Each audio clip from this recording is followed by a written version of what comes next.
este caso rendirle un homenaje a la gente de Piribebuy y de Cordillera. Hoy se recuerda el día de Ñandeyaraguazú, el tercer domingo de enero. Es fiesta patronal en Piribebuy.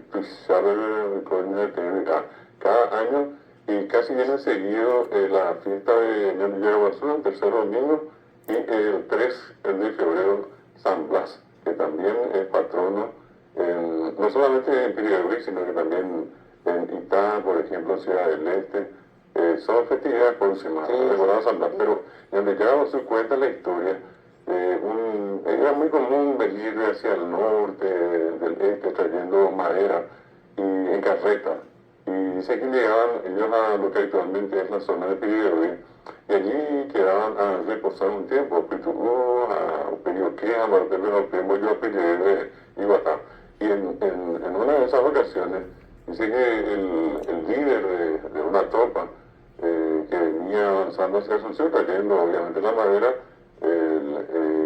se le pierde una mula, manda él a buscar a la mula, la persona que fue encontró, pero a la vez encontró también un bulto, que no revisó, pero vino y le contó a su jefe, y él dice, te dejó el dueño de él. Entonces fue, llevó, y se encontraron con una hermosa imagen, como la que está más reducida a la que estamos viendo, y trajo, tenía los brazos movibles, era la imagen de Jesucristo.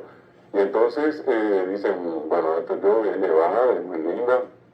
También quería el líder, el que encontró que fue el peón, y también el dueño del lugar donde ellos llegaron a pernoctar. Y era así como una especie de posada. Y finalmente dice que intentan mover a la imagen en la misma mula en la cual habían traído, de donde estaba, donde encontraron. La mula no quiso moverse, probaron varias veces, cambiaron de mula, tampoco la otra quiso moverse. Entonces dije, bueno, vamos a quedarnos a dormir y probamos mañana.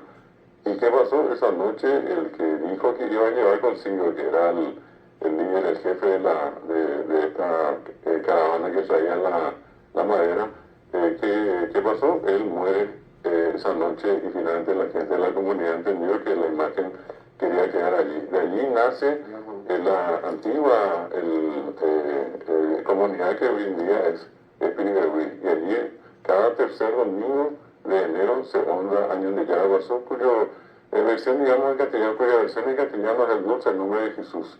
Así se venera a Jesús con ese nombre hoy en Piribebuy. Era linda la localidad de Piribebuy, ¿eh? Sí, hermoso. Muy linda, con muchos atractivos, y con un valor histórico enorme. Bueno, y en la ciudad heroica, no olvidemos que allí se libró, ya que recordamos hace rato el tema de niños, y bueno, y allí se libró el 12 de agosto de 1869 una batalla, la más sanguinaria, la más sangrienta, cuando el asesinado por un soldado paraguayo, parecía un niño, ¿verdad? Algunos dicen que tenían 15, 16, 17 años, Gervasio León, a quien nadie lo recuerda, ¿verdad? A él lo llama un oficial y le dice, muy a mi en Virobay, era nada más y nada menos que el general Johan Mena Barreto, comandante de la Triple Alianza, 20.000 hombres que estaban contra 1.600 personas que estaban en Piribebuy. ¿Qué hace Gervasio León? Dispara y le da un certero balazo a Johan Mena Barreto, cae muerto, y es allí cuando el conde Deo ordena la destrucción de Piribebuy. Allí hay, Carlos, un antecedente a lo que fue Nicoa Bolaños, 400 muertes, y hasta ahora lamentamos. Muy pocos recuerdan que en Piribebuy fueron quemadas 600 personas en el hospital de sangre. ¿Sí?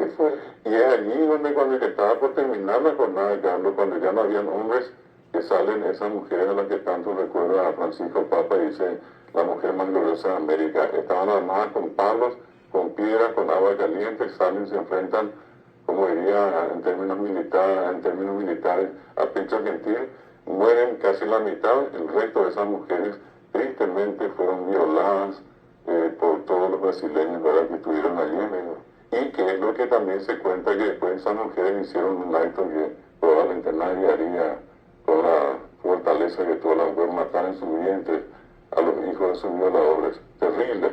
Y Piribebuy es un sitio histórico, se llama Ciudad Heroica por eso.